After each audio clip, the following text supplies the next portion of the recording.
Hola a tots! Amb aquest vídeo us explicaré com pronunciar el pronom feble o, ja que depèn del context en el qual apareix, es pot pronunciar de tres maneres diferents.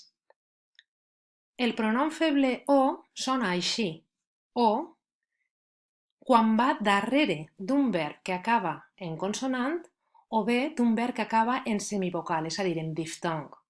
Per exemple, vols saber-ho o no? Porteu-ho al punt de recollida. El pronom feble o sona eu quan va davant d'un verb que comença per consonant. Ací teniu un exemple. Ho dius de debò?